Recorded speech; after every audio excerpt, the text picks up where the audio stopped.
I'm going to turn the program over to what you've been waiting for, or who you've been waiting for, and that is Bob Gerberich. And he's going to tell you about his whole history. And I mean, for a young man, he has a lot of history. And so I met with him yesterday, and we put together a little bit of a PowerPoint here, and he has a lot of stories. And I warned him that the library is going to come on at 8:30 to give him the 30-minute warning. Then they're going to come back on at 8:45 and give him a 15-minute warning. And he needs to be done. And he said that's what's going to cause him to stop. Because now he can take a motorcycle apart in 1,000 pieces and put it back together. Let's see how he does with the technology here of pressing a button to advance the next slide. So, without any further ado, and you wait until I give you the signal, so I'm going to try to record this and send it to WCTV. So, Bob, stand up.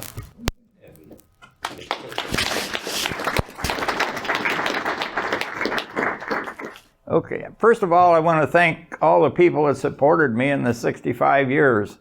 I've actually never had a slow day in the work, so I want to thank everybody for that. I started out in April 11th, 1953, when I turned 16, because that's when I wanted to get a job in a dealership, factory dealership. At that time, there was 9 of them in Wadsworth, and the fellow that lived next door to us in the country worked at Roar and Barton, and so he helped me get the job with them, Tony Mewich and Sam Barton. And I had a motorcycle that I had resurrected from when I worked at Coppice Clay Products loading trucks, and I rode that from Seville, from school, over to Wadsworth here, and worked until the work was done. Sometimes it was 8 or 9 o'clock at night before I left. And I worked with Sam Barton, who was, he came from Italy, and he could not read a lot of American service manuals. So we worked together, and I went to a Carter Carburetor School that was taught at Clyde Welsing's shop, which was by the Marathon station. It was a Ohio station at one time.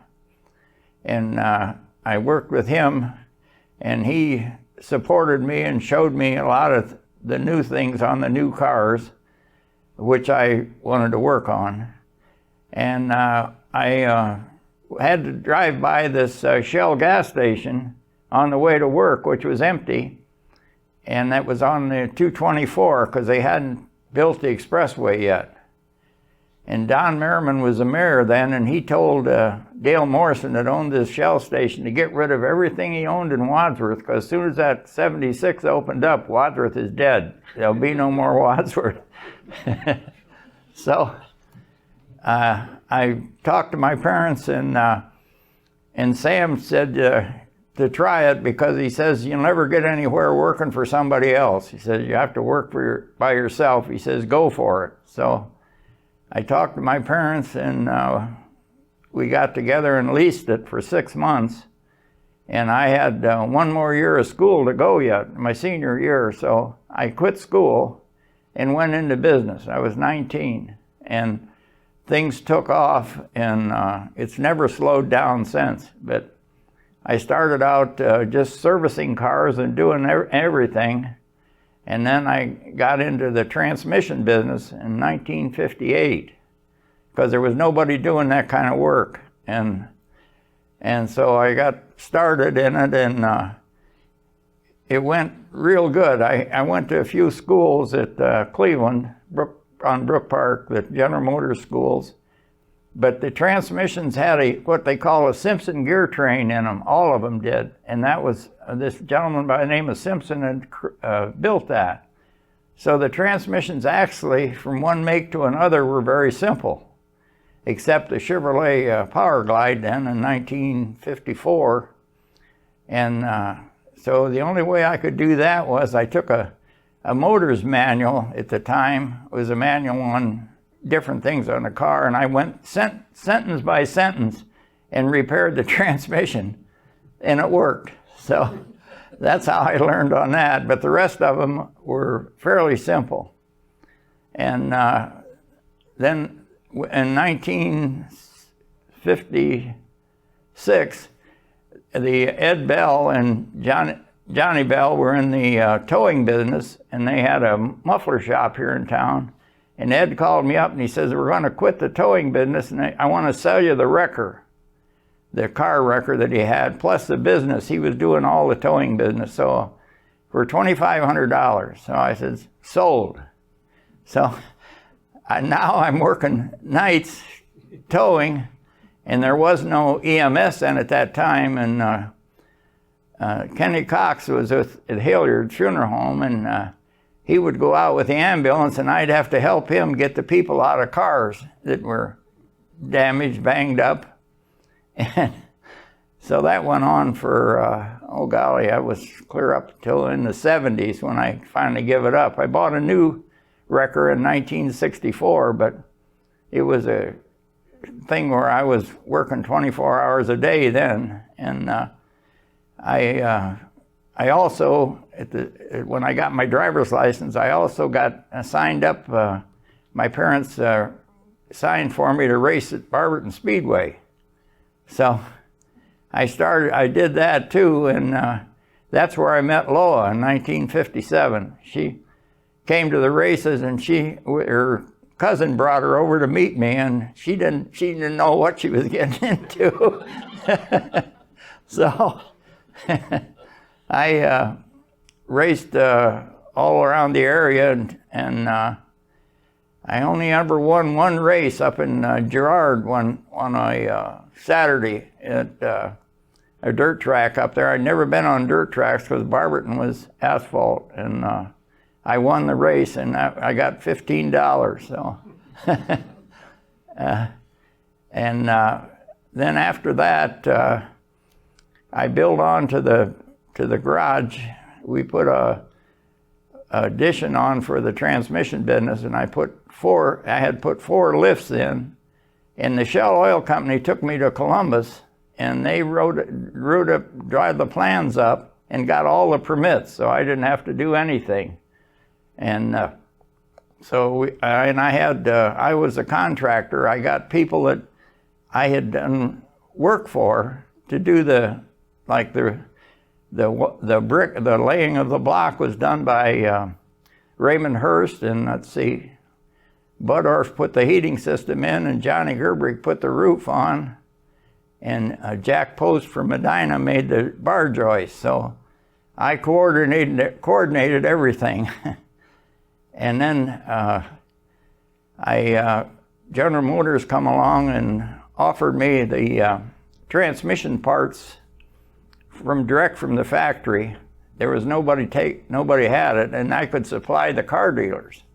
So I took that on, and I had to get some extra help for that, and that went real good until General Motors decided they weren't going to do that anymore. They cut out all the small dealers, and so I had to give it up. But in the meantime, I had met up with Joe Casimir at Akron Transmission, and they run a school over there. There was two fellas, and one other fella was a teacher and they would come after work. The help would work all day, and then they'd come at night, and they would go through the transmissions. They'd learn all the new stuff, and I got a lot of help from them, plus the fact that Joe Casimir took me around to the different shops and the seminars that were held every year. I went to with him, and I got acquainted with all the transmission people around the United States. So that was a big help. And then one of the fellows that I got acquainted with was in Cleveland that rebuilt torque converters. That's part of the transmission. And I wanted to get into that, and he knew it. He called me up and he says, I want to sell you all this converter equipment he said, for $40,000. And I said, no, I don't have $40,000. So a couple months later, he called me and he says, bring your trailer and your truck up here. I got something for you. So I said, what? And he says, the converter equipment. He said, I'll sell it to you for $2,500. So I bought it all, brought it back, and didn't know how to weld, to run the welder to weld the converters up. So I took the one fellow that I went to school with that was working for me, and we went to the welding school down at Smithville at the vocational center. And we'd go down there once a week and practice till we got it figured out how to run the welder. And then I sold torque converters to different rebuilders around the area. And then as the converters got more complicated and we had to use different parts than what we had, I got rid of it and I sold it to a fellow in Puerto Rico. And he has made use of it and got along fine with it. So I had, in 1969, I put the machine shop on the back and for the torque converter equipment, and I had one of the fellows that I broke in to run it then after I learned myself, and that went on for quite a while. And then I got to, Loa got me a race school at Mid-Ohio, and she didn't know at the time that that's what it was, so on motorcycles. So after we got done with that school, well, some of the kids asked the instructor if that would give them a license to race, and which I knew you had to have, and he says, oh yeah, just turn the certificate in. So I went home and told her, I said, we're gonna race motorcycles now. And our first race was on Daytona. I got pictures here.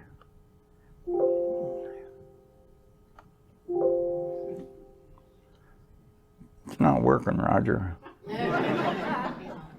I figured that. Yeah. Just remember this when you work on my Yeah, remember that. lower left corner. Oh, it's not on the arrow. Oh, okay. There. Okay. So you can click through. That's the way I had the sign put up out front, the 65 years, and that was the transmission sign. And that was Rohr and Barton when they first opened up years ago, and that was Claude Rohr was the one on the end there, and then Sam was leaning up against the post there, and we sold gasoline there at that time. And that's at 332 College Street where the school maintenance building is now.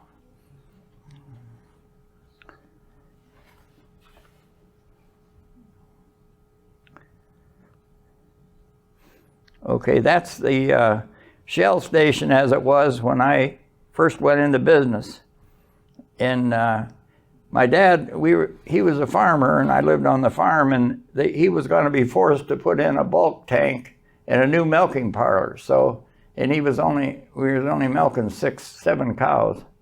And so he's come with me to run the gas pumps. So we had to, and I did all the work, and he took care of the gasoline, and we cut that out in 1958 because it was just too much. We couldn't do both. And that was a new tune-up equipment that I got when we first went into business.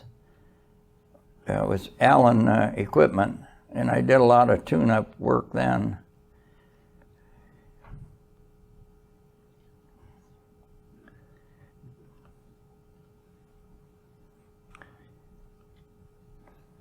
I don't know, this thing don't agree with me. Huh.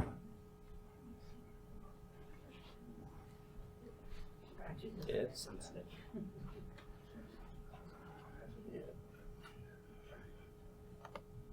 Okay. And this is some pictures we just took of the way it is now with the motorcycle stuff. And that's my parts room there. And the first, like I was talking about the race at Daytona, that we raced at Daytona Speedway. That was my first race I was on. And I made Loa go out on the track with me to line up. And she says, "Oh my God, what'd you get yourself into now?" Because it was, the straightaways are even banked. And so I said, "Don't act like you don't know what you're doing or we won't get to go if they see us shaking here," because I was shaking like a leaf myself. And I didn't go on the banking. I made a couple laps around the bottom part of the track, and then I said to myself, well, I come here to do this.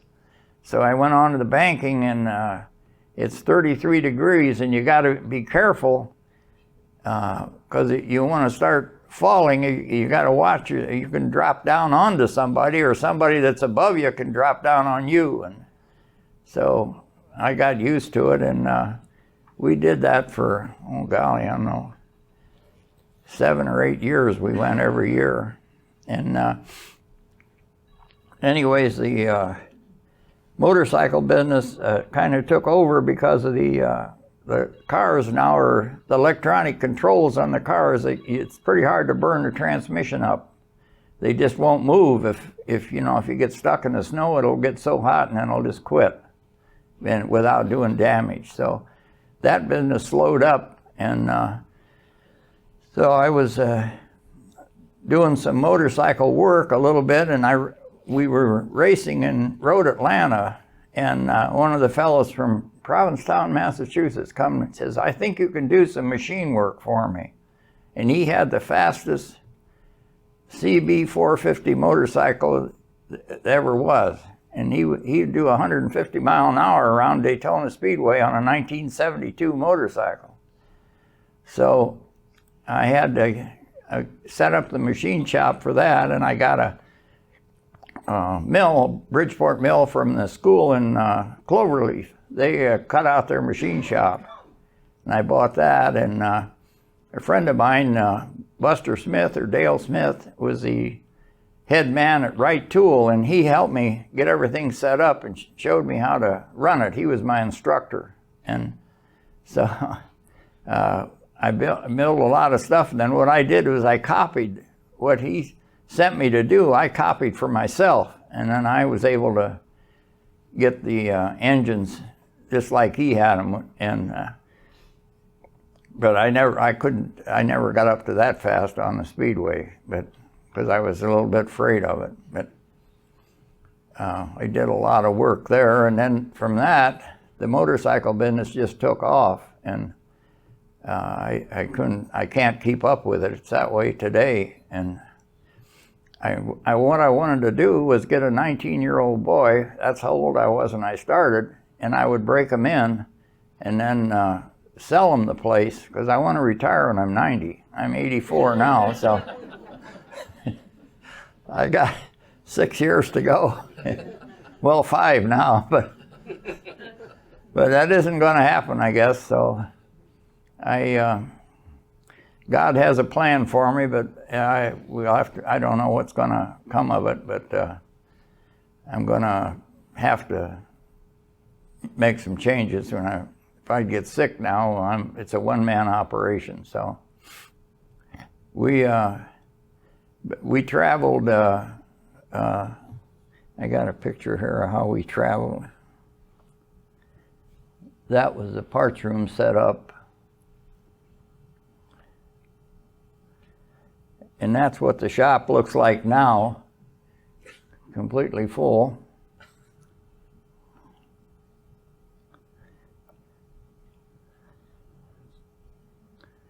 And this was a magazine, it's called Automotive Rebuilder, and they come and did a story on the transmission business.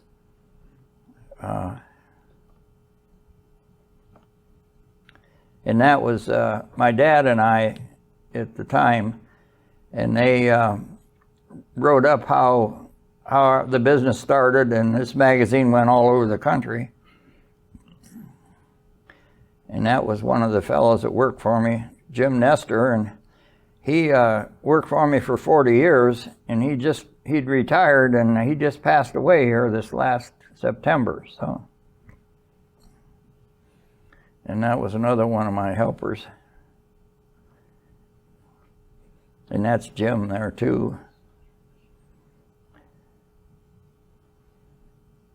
And that was Jean Schick. That was the first woman that I hired to help, because I couldn't keep up with the bookkeeping and the inventory. And then in 1978, we were at a transmission seminar in Las Vegas, and one of the transmission rebuilders in Florida had written a program on the transmission, how to run the transmission shop. It was fairly complicated. I knew nothing about a computer, and I won the program. It was a legal drawing.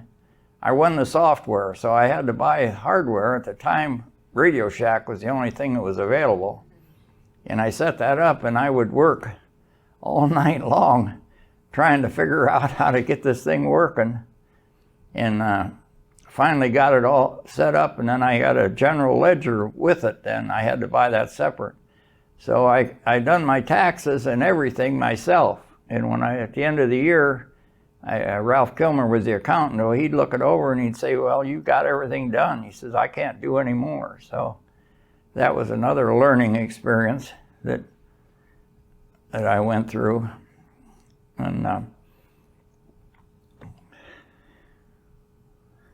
And I also had seminars at the shop, and I would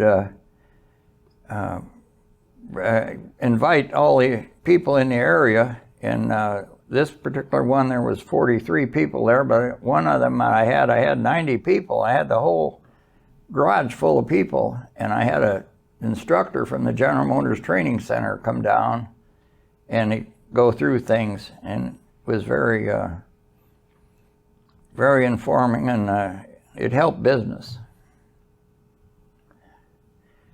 And then I got into 1970, Dan Welsing had been after me to learn to fly, and I finally caved into him, and I went through, we had three airplanes I bought. The first one I bought was, the fabric was shot on, and Loa and I recovered it in the fuselage. And then the other one I bought, I sold that, then I got another a Piper with a bad engine in it. So I took the engine out and brought it up to the shop and redid that. And we had some nice trips on it, but you always get stuck with bad weather and whatnot. And then I got the last one I had was a Mooney, and that had bad engine mounts on it, and the fellow was getting a divorce, and his wife didn't know he had it, I guess, and he had to get rid of it that day. So I got it real cheap and fixed it up, and then in 1995 I sold it, and that was the last of my flying. It's we had a lot of nice trips with it, but it wasn't the same as a motorcycle. So, and that's motorcycle race. That's the finish line on Pikes Peak in Colorado Springs. I didn't win, but that was I made it up to the top, to the summit. That was a real experience. We done that from 1992 to 2013.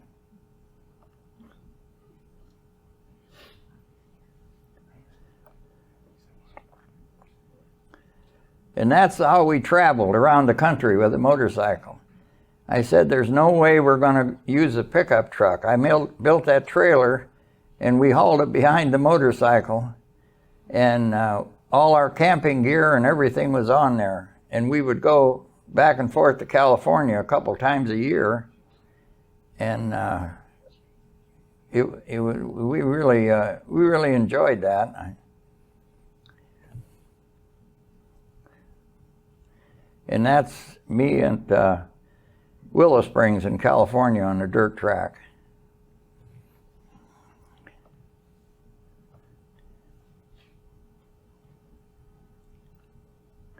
And that's one of our trips to, was the first trip to Alaska. And that's on the way home. That's at milepost 0. And I had, everybody said that when you go to Alaska, you have to bring back a set of moose antlers.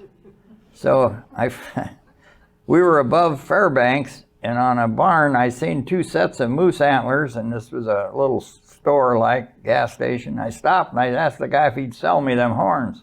And he said, no, but I'll give them to you. So I fastened them on the front of the trailer. That's how we traveled. We had all our camping gear in there. And coming back, when I crossed the border into Canada, I got stopped by the police, and they wanted to see my hunting license. And I said, well, the fellow above Fairbanks give them to me. And I says, they're all bleached out. You can see where I didn't just shoot the animal. So police says, okay, well, lots of luck if you're getting across the border. So I said, well, if the horns don't go, I says, I don't go either. I'm staying right there with them after I hauled them that far. That was the first trip, and then we didn't get to see everything up there, so we made another trip the next year back to Alaska and took all the back roads. And we were camping, but those camping days are over. Loa won't sleep in a tent anymore. So.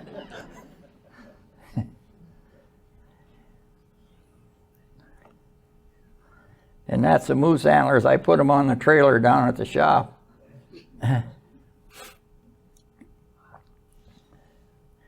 And that's the last race up the mountain in Colorado Springs. That's my grandson. He rode one of my bikes and I rode the other one. And that was just before they got done paving the road all the way up. And he fell down twice, and the first time he rang his bell a little bit, and they wanted to have him checked over, and he says, no, I can't do that. Grandpa's at the summit. I got to get there. So the second time he didn't stall the engine. He was able to keep going. So that was us at the summit.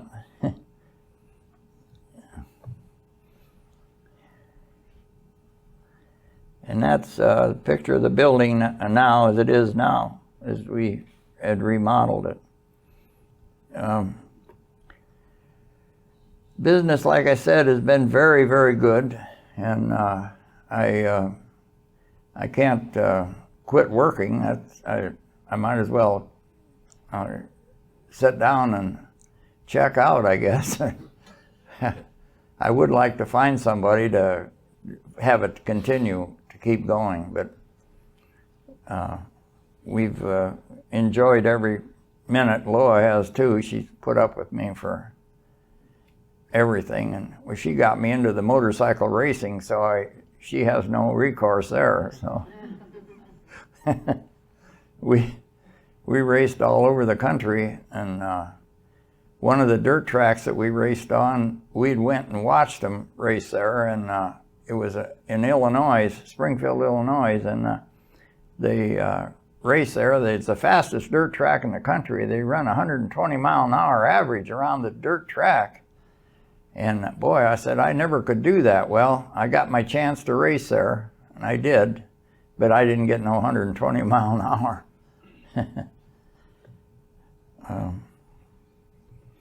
Let's see. I guess anybody have any questions or? What's your favorite memory, Bob? The favorite memory was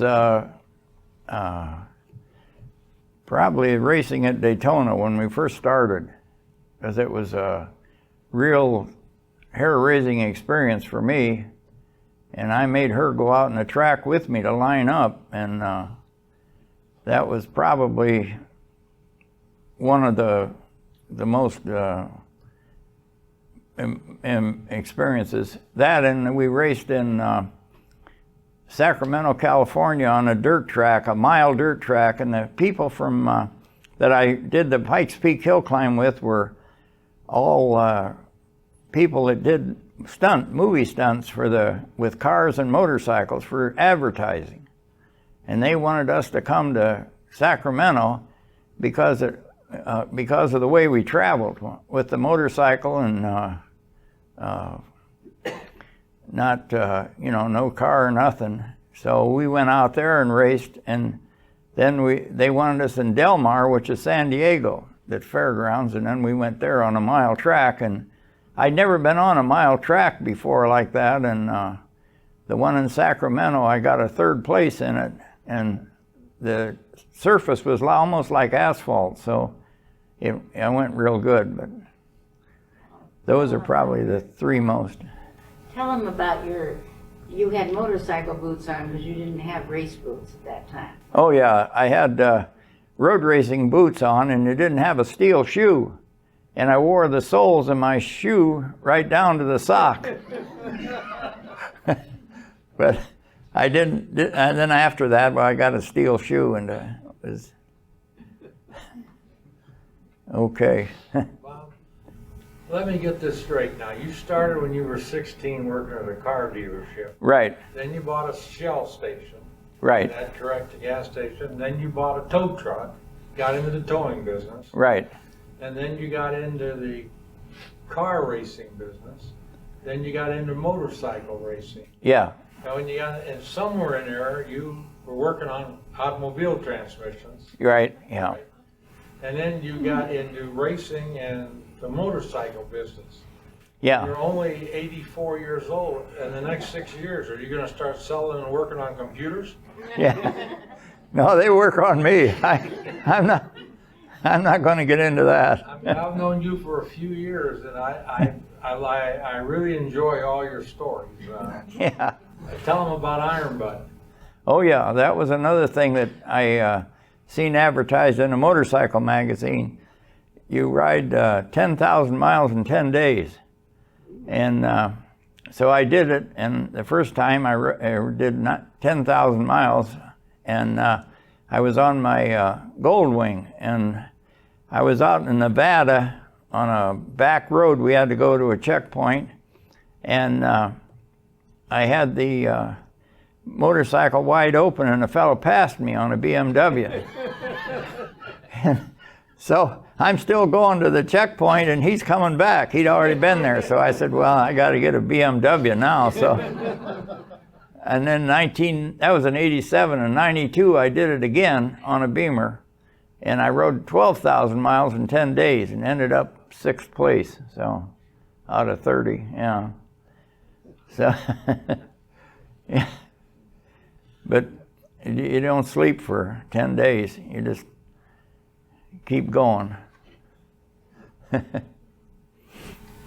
Well, Yeah. for all of us and through these years, you've shared a lot of stories with us. And you told me about crashing through a fence on the motorcycle, and another time somebody was injured and they announced your name over the PA as the victim. Yeah, right. That was in. Standing there looking at the guy who rode up in the motorcycle. Yeah, she thought it was me. It was in Ohio, Lancaster, Ohio, at the fairgrounds. Yeah, this fellow just got crazy, and he got caught in the fence and really banged himself up. I mean, knocked his helmet off, and he was in bad shape, and they announced over the PA system that it was me. And my grandson was there with Loa, and he said, well, there's Grandpa now. And so she thought sure it was me. Yeah. Tell them how the doctor took care of us when we had an accident in front of the shop. Oh, yeah. When we had an accident right in front of the shop, we got rear-ended, and Loa had hurt her back. It throwed me off quite a ways, but I was dressed for it. I slid down the pavement. But she had to go to the hospital, and ambulance, and they took x-rays of her and of her back, and they said that they come out and told me, they said she's got a 22 bullet hole in her back. And I says, I thought I missed her. But Doc McCandless had to get me out of that one. He had to read the x-rays and straighten it out.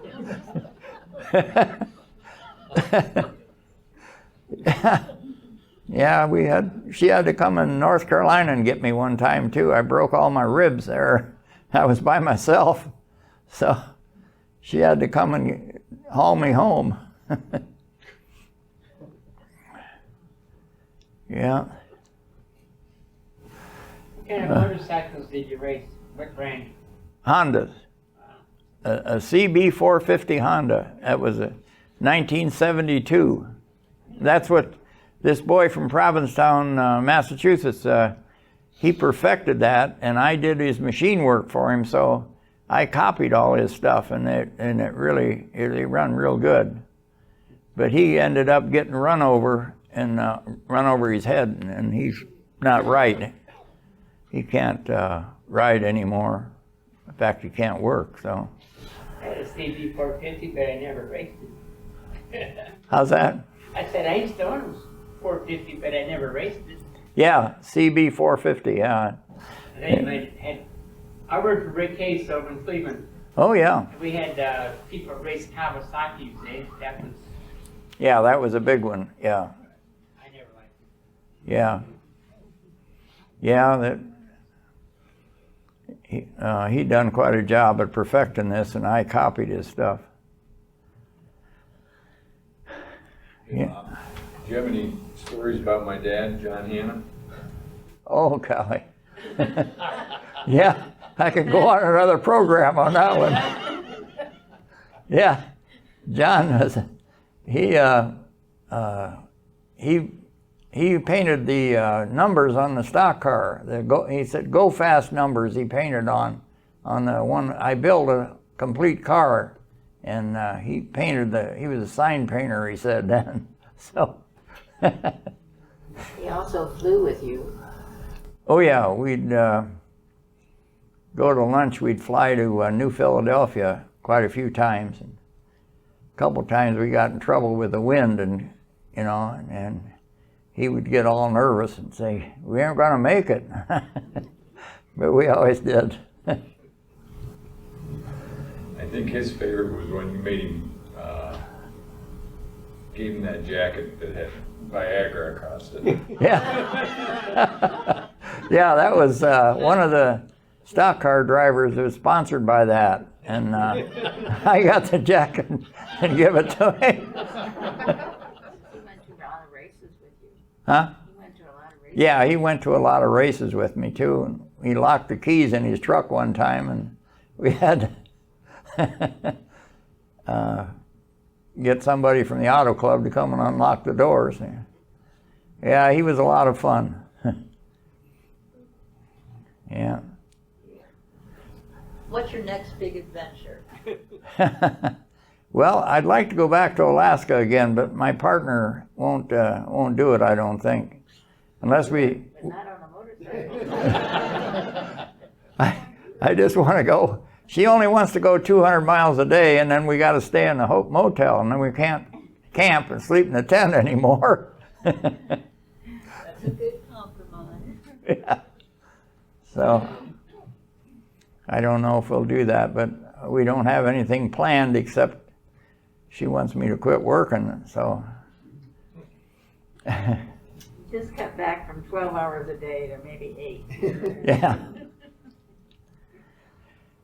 Okay. Well, any more questions? Thank you. Yeah. Welcome.